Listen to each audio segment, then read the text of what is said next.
नमस्कार, राम राम हरगाड़ा देख रहे हैं आप। आपके साथ मैं हूं सपना दीपक मद्देशिया। बुलेटिन का आगाज करेंगे। ऊर्जा मंत्री मनोहर लाल ने आज करनाल में बीजेपी द्वारा आयोजित प्रबुद्ध नागरिक सम्मेलन में भाग लिया। उन्होंने कहा कि हम देश में किसी खास उत्पाद को प्रोत्साहन देने के लिए इंडस्ट्रियल मॉडल टाउनशिप बनाना चाहते हैं, जो कि 500 से 1000 एकड़ तक कहीं भी बनाई जा सकती है। इसके लिए जमीन चिन्हित की जाएगी। वहीं करनाल में राहुल गांधी के आगमन को लेकर मनोहर लाल ने कहा, सामाजिक कार्य के नाते से आता है तो ये कोई गलत बात नहीं है, लेकिन किसी की परेशानी में वहां खड़े होकर लोगों के बीच में सेल्फी खिंचवाए और फोटो सेशन करे तो फिर दुख की बात है। केंद्रीय मंत्री मनोहर लाल ने कांग्रेस नेता कुमारी शैलजा की नाराजगी पर बड़ा बयान दिया है। उन्होंने कहा है कि कांग्रेस ने अनुसूचित जाति की महिला नेता का अपमान किया और जिससे कि सिर्फ कुमारी शैलजा ही नहीं बल्कि पूरी अनुसूचित जाति आहत हो गई है। इसका खामियाजा कांग्रेस को चुनावी मैदान में भुगतना पड़ेगा।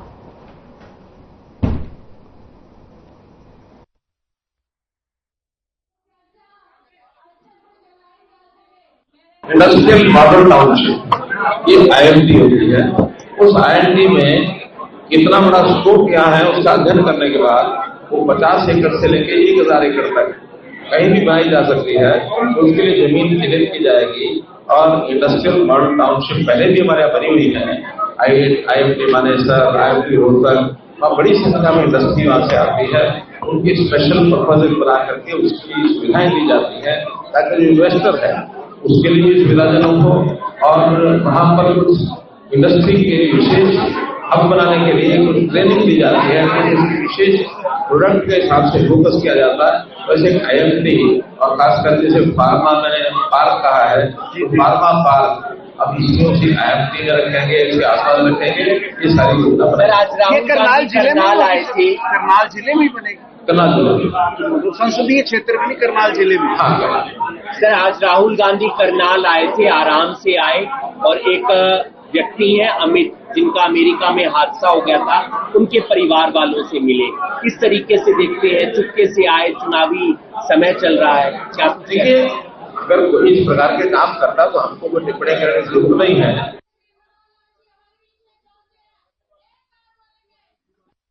और बल्लभगढ़ से बीजेपी प्रत्याशी मूलचंद शर्मा ने सब्जी मंडी में पैदल घूमकर दुकानदारों और सब्जी विक्रेताओं से वोट की अपील की है और इस दौरान उन्होंने हलवाई की दुकान में पहुंचकर कचौड़ियां भी तली। जी हां, साथ ही साथ हलवाई को गले लगाकर फूलों की माला पहनाई। इस मौके पर मूलचंद शर्मा का ढोल बाजे के साथ जोरदार स्वागत किया गया। मूलचंद शर्मा ने मंडी एसोसिएशन दुकानदारों, फल विक्रेताओं का स्वागत के लिए आभार व्यक्त किया और विधानसभा चुनाव में आशीर्वाद देने की अपील की।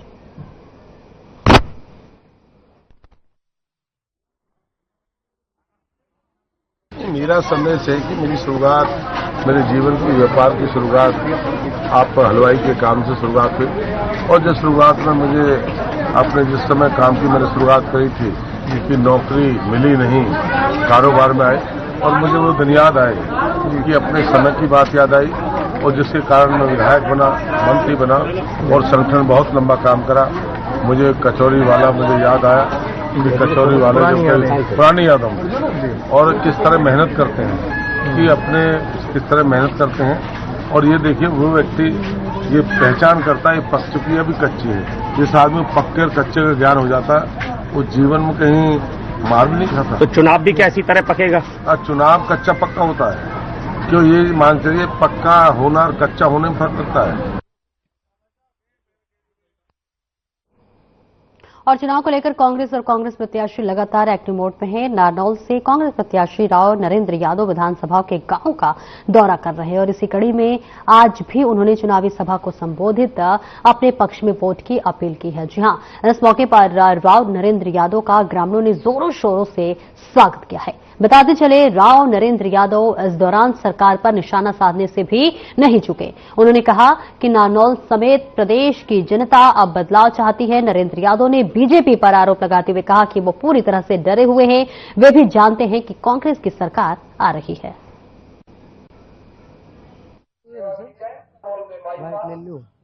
पिछले 4-5 दिन से लगातार नारनौल विधानसभा के गांव का दौरे चल रहे हैं।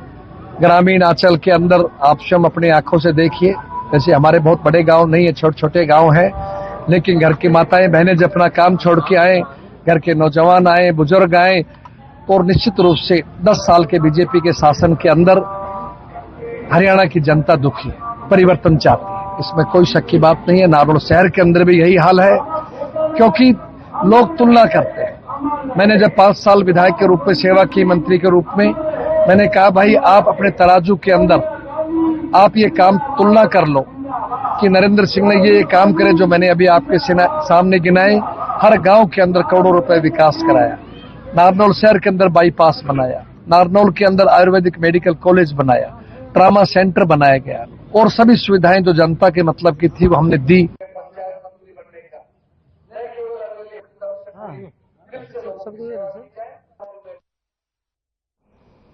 और वहीं पीएम मोदी का 74वां जन्मदिन देश भर में धूमधाम के साथ मनाया गया। उनके जन्मदिन को खास बनाने के लिए लोगों ने अलग अलग तरह से तैयारियां की और इसी कड़ी में युवा समाज सेवी विनीत यादव ने पीएम मोदी के जन्मदिन के मौके पर छावला एसीपी ऋषिपाल सिंह और इसी के साथ साथ जाफरपुर थाना एसएचओ अशोक गिरी के साथ और भी पुलिसकर्मी को पौधे वितरित किए। प्रकृति को बचाने के लिए विनीत यादव का महावृक्षारोपण अभियान लगाकर जारी है और वही जिसमें विनीत यादव गांव गांव जाकर पौधे लगा रहे हैं और अभी तक विनीत यादव हजारों की संख्या में पौधे लगा चुके हैं और इतना ही नहीं भी और भी पौधे लगाने का संकल्प विनीत यादव ने लिया है।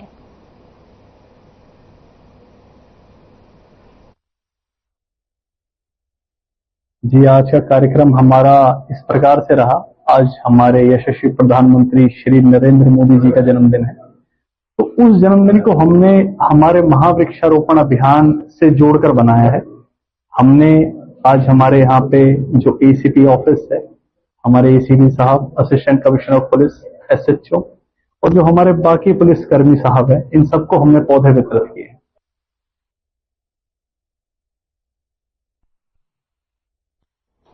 और वक्त चला एक छोटे से ब्रेक का, जल्द लौटते हैं।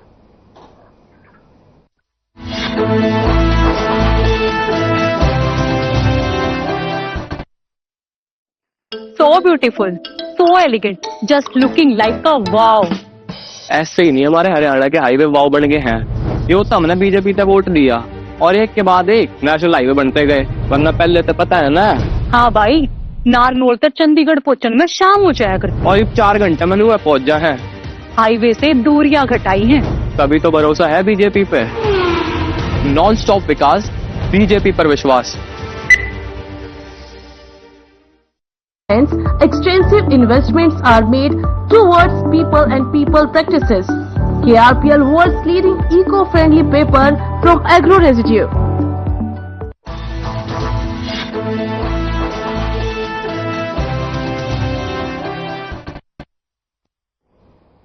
और ब्रेक के बाद एक बार फिर से आपका बढ़ते खबरों की ओर। फरीदाबाद के अजरौंदा गांव में 15 सितंबर को राजू नाम के शख्स की हत्या हो गई थी और उसके 2 भतीजों पर जानलेवा हमला करने के मामले में पुलिस ने एक नामजद आरोपी को गिरफ्तार करने में सफलता हासिल की है।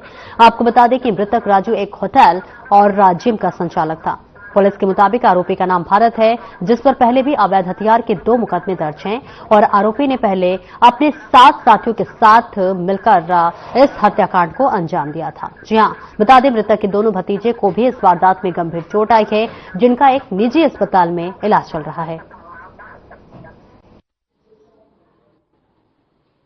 15 सितंबर को सेंट्रल पुलिस स्टेशन के अंदर एक भारतीय न्याय संहिता की धारा 103 सेक्शन के तहत जो है मुकदमा दर्ज किया गया था हत्या के संबंध में।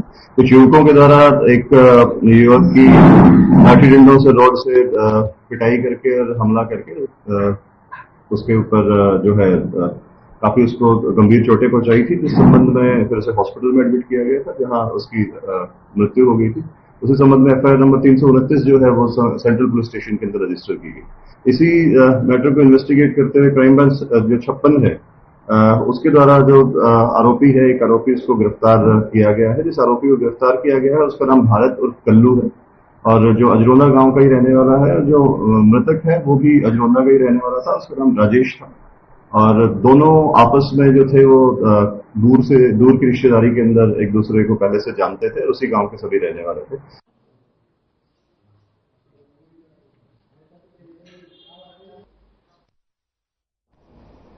विधानसभा चुनाव जैसे जैसे नजदीक आ रहे हैं, सियासी सरगर्मी बढ़ती जा रही है। इसी कड़ी में बीजेपी ने कांग्रेस पर आदर्श आचार संहिता के उल्लंघन के आरोप लगाए हैं। जी हां, बीजेपी के अनुसार कांग्रेस बीपीएल परिवारों को 100-100 गज के प्लॉट देने को लेकर जनता को भ्रमित कर रही है। बीजेपी ने कांग्रेस पर लोगों को भ्रमित करने का आरोप लगाया है।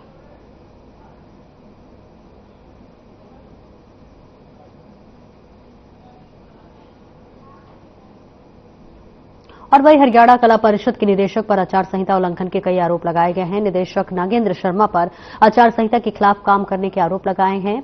भिवानी में एक कार्यक्रम के दौरान मुख्यमंत्री लाइव सैनिक की फोटो लगाकर प्रोग्राम करने का आरोप लगा है।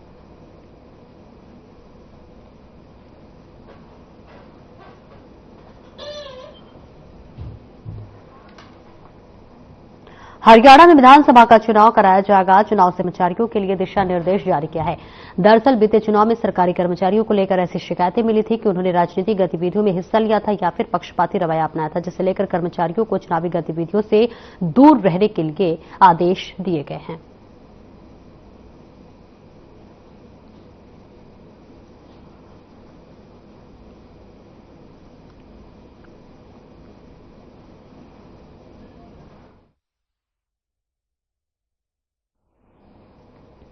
और जहां एक और हरियाणा में चुनावी प्रचार प्रसार चरम सीमा पर है, तो वहीं फरीदाबाद पुलिस भी चुनाव के दौरान मुस्तैद दिखाई दे रहा है। फरीदाबाद पुलिस ने शहर में अलग अलग इलाकों में लगभग सैकड़ों की संख्या में नाके लगाए हुए हैं, जिसमें पुलिस हर संदिग्ध गाड़ी की जांच पड़ताल कर उसे चेक कर रही है। और इसी कड़ी में फरीदाबाद के समय ख्वाजा टोल के पास चेकिंग के दौरान पुलिस ने 2 अलग अलग गाड़ियों से 2 करोड़ 70 लाख रुपए बरामद किए गए। वहीं दूसरी गाड़ी में 20 लाख रुपए स्थानीय पुलिस ने चेकिंग के दौरान बरामद किए। फिलहाल पुलिस ने सारा पैसा जब्त कर मामला इनकम टैक्स विभाग को सौंप दिया है।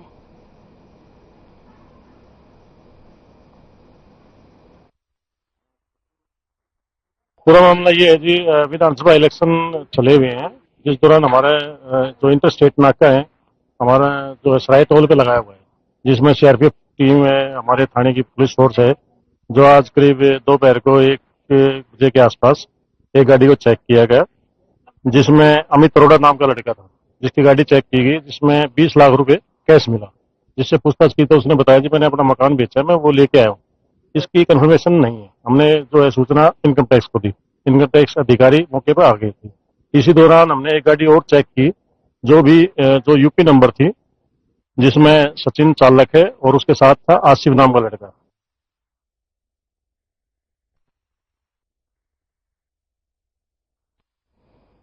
और खबर सिरसा से है, जहां आगामी विधानसभा चुनाव को लेकर जिला सिरसा पुलिस की तरह से अलर्ट मोड पर नजर आ रही है। जहां पुलिस नाके से गुजरने वाले प्रत्येक वाहन तथा व्यक्ति को बारीकी से जांच करने तथा संदिग्ध लोगों पर कड़ी निगाह बनाए हुए है। और इस संबंध में जानकारी देते हुए पुलिस अधीक्षक विक्रांत भूषण ने बताया कि चुनाव को लेकर जिला पुलिस जिले के अंदर सुरक्षा के कड़े प्रबंध कर रहा है। और तो वहीं जिले के साथ लगती राजस्थान और पंजाब सीमा पर भी पुलिस की चौकसी बढ़ गई है।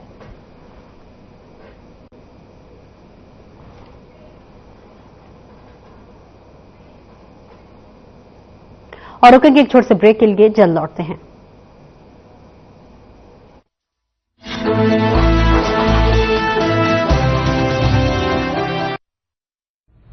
लेवल सबके निकलेंगे।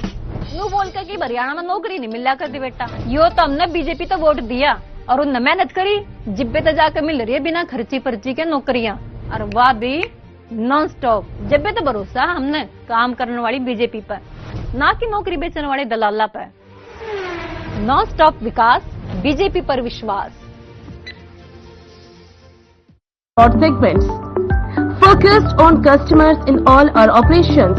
Hence, extensive investments are made towards people and people practices. KRPL world's leading eco-friendly paper from agro residue.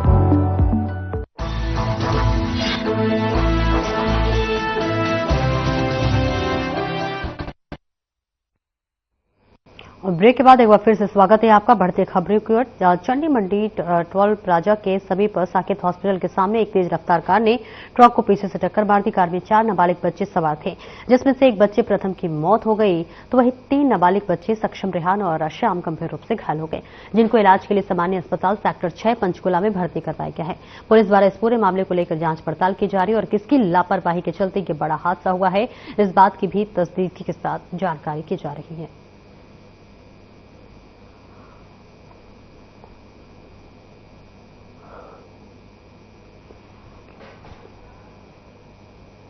और वहीं रेवाड़ी बरेली रोड पर स्कूली बच्चों को ले जा रहा ऑटो का अचानक एक्सल टूट गया और वह पलट गया। ऑटो के साथ साथ साइकिल पर चल रहे 2 स्कूली बच्चे उसके नीचे दब गए और गंभीर रूप से घायल हो गए। ऑटो में सवार 10 बच्चों को भी गंभीर चोट आई है। सभी को रेवाड़ी के ट्रॉमा सेंटर में भर्ती कराया गया है। जैसे ही इस हादसे की सूचना अभिभावकों को मिली तो उनमें हड़कंप मच गया और ट्रॉमा सेंटर पहुंच गए।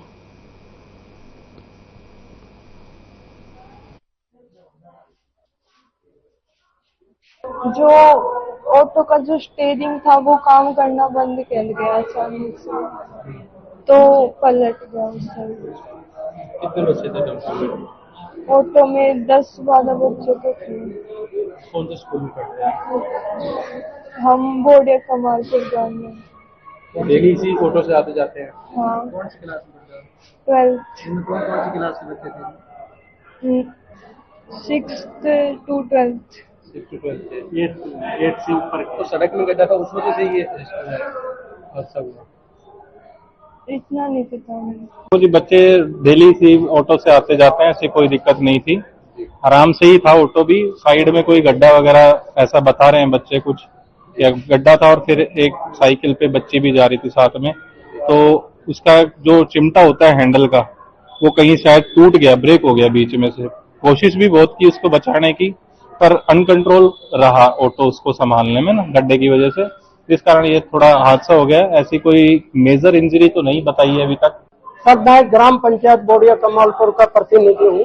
मेरी पुत्र वधु सरपंच है और जी मैं वहाँ पे पाइप डलवा रहा था, उसी टाइम मेरे को मैसेज मिला कि आपका एक्सीडेंट हो गया है बस का।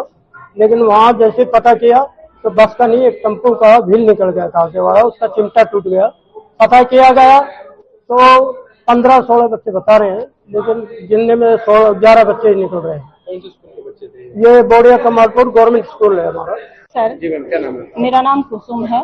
मैम आप उस स्कूल में पढ़ाते हैं? हाँ जी, मैं संस्कृत लेक्चरर हूँ वहाँ पर। जी, अभी क्या कुछ पता चला था आपको? अभी हम बुढ़पुर के पास आ गए थे, पीछे 2-3 गाड़ियाँ और भी थी। मेरे पास फोन आया कि भाई एक्सीडेंट हो गया। हम वहीं से टर्न होके गए तो यहाँ बच्चों को हमने गाड़ियों से पहुँचा दिया, फटाफट पहुँचे हम। टेम्पो चल रहा था रोड के ऊपर, अचानक से पलट गया। कैसे? क्या कुछ गड्ढा आया? क्या कुछ नहीं हुआ, टेम्पो आराम चल रहा, सीधे चलता रहा। साइड में तो एक लड़का था, एक लड़की साइकिल जाते थे भैया, वहाँ से मोड़ के समय पलट गया अचानक से। कितने बच्चे थे आपके साथ? 13-14 बच्चे थे और दो में साइकिल वाले। व्हील वगैरह कोई तेज चलाया हुआ था? नहीं, सही चल रहा था। ऑटो में आते? हाँ।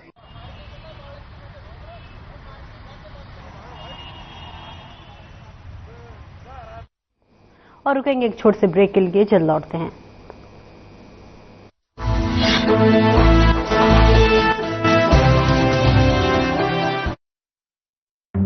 आपको पता है जब से हमने बीजेपी को वोट दिया, हरियाणा से बीमारियां फैलाने वाले 99.9% कीटाणुओं का खात्मा हुआ, जैसे कि भ्रष्टाचारी, अत्याचारी, जमीन के लुटेरे, बेटियों के दुश्मन इत्यादि। आगे भी ऐसे ही कीटाणुओं का सफाया करते रहेंगे नॉन स्टॉप विकास, बीजेपी पर विश्वास।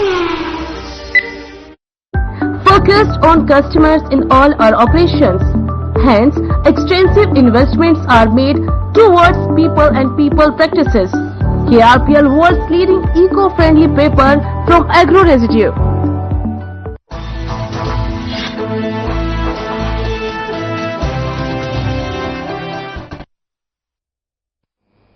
अब ब्रेक के बाद स्वागत है आपका। बढ़ते खबरों की ओर। खबर अंबाला शहर से है, जहां की बलदेव नगर में भीषण सड़क हादसा हो गया, जिसमें ट्रक चालक ने साइड में जा रही बाइक को टक्कर मार दी। इस दौरान बाइक पर बैठी महिला ट्रक के नीचे आ गई, जिससे मौके पर ही मौत हो गई। हादसे के बाद ट्रक चालक मौके से फरार हो गया। फिलहाल पुलिस ने पूरे मामले में मुकदमा दर्ज कर आरोपी ट्रक चालक की तलाश में जुट गई है।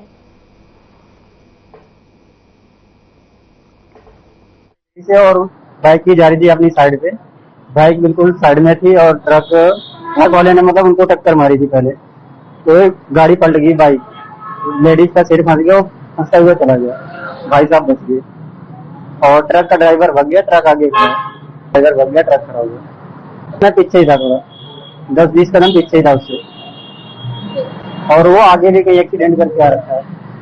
पुलिस आई, उसके बाद पुलिस ने अपनी कार्रवाई की और उसके बाद डेड बॉडी को लेके गई। खबर फतेहाबाद से है, जहां पुराने बस स्टैंड के पास एक कार ट्रक ई रिक्शा को बचाने के चक्कर में पलट गया। गनीमत रही कि हादसे में किसी को चोटें नहीं आई। हादसे के बाद मौके पर पहुंचे सब इंस्पेक्टर सुखदेव सिंह ने क्रेन बुलाकर ट्रक को उठाकर साइड में करवाया, जिससे यातायात बहाल हो सका।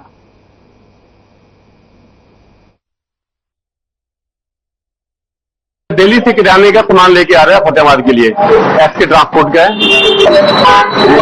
गणेश आपको नमोर से गणेश आर्यो स्टोर के पास इनके ई रिक्शा आगे ट्रक के, तो उसमें कंट्रोल नहीं हुआ और ट्रक पलट गए।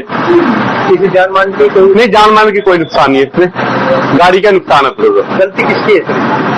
गलती बस जो ई रिक्शा वाले की है, जो आगे आ गया उसको बचाने के लिए उसने ब्रेक मारी, ट्रक पलट गया। ये रिक्शा को बचाने के चक्कर में हुआ जी, ये रिक्शा नहीं होती, रिक्शा वाली गलती थी, ट्रक वाली कोई गलती नहीं है, तो उसके चक्कर में उसको बचाने के चक्कर में होगा जी। ये रिक्शा को गली से आई है? नहीं, सीधी हरती वो कट मारी चला रहा आपको, ये ज्यादा कुछ नहीं, ट्रक वाली कोई गलती नहीं है। हाँ जी, हाँ जी, हाँ जी।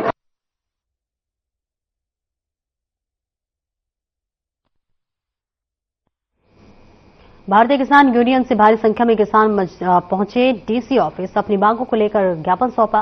किसानों ने बताया कि उनका 2023 के बकाया बीमा क्लेम और मुआवजा और भट्ट ब्लॉक के सैमग्रस्त इलाके में कार्य सुचारू रूप से नहीं हो रहा है, धीमी गति से चल रहा है, इसको तेजी से करवाया जाए। किसानों को देखते हुए भारी पुलिस बल तैनात किया गया। किसानों में काफी रोष नजर आ रहा था। वहीं मौके पर नेता रवि पहुंचे और उन्होंने इसी के साथ साथ बातचीत की। उन्होंने मौजूद थे, उन्होंने कहा कि 2023 का बीमा क्लेम व मुआवजा बकाया है।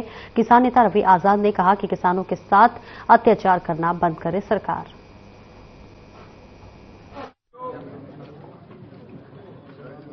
देखिए, संयुक्त किसान मोर्चा की अपील पे पूरे हरियाणा में किसान पंचायतें और मीटिंगें चल रही हैं, जिसमें सरकार ने जो जुल्म और जातियां की हैं उसके खिलाफ किसान मजदूरों को लामबंद किया जा रहा है, ताकि सब सरकार के खिलाफ वोट करें और सरकार को वोट की चोट से अक्ल आएगी कि 10 साल में उनका शासन हरियाणा में कैसा रहा है। लोकसभा में आपने उसके परिणाम देखे। जो आदमी सत्ता में होता है सवाल उसे किए जाते हैं जी, तो सवाल बनते हैं, सवाल लोगों के मनों में है ताकि 10 साल का जो शासन था लोगों ने अपने जिंदा आपने देखा किसानों के ऊपर कैसे उन्होंने लठ मारे हैं। अब सवाल तो लोग करेंगे। तो लोकसभा चुनाव के अंदर भी जो बीजेपी है किसानों और मजदूरों की वजह से है। आपने देखा इसका लोकसभा चुनाव के अंदर बीजेपी को जो लठ मारने का जो नतीजा सामने जब भुगतना पड़ा, वो नतीजे जो उसके खिलाफ है। लेकिन ये ताकत किसान आंदोलन की है, ये ताकत किसान मजदूरों के भाईचारे और एकता की है, सिर्फ ज्ञापन की बात है। और इस बुलेटिन में इतना ही, दीजिए इजाजत, नमस्कार।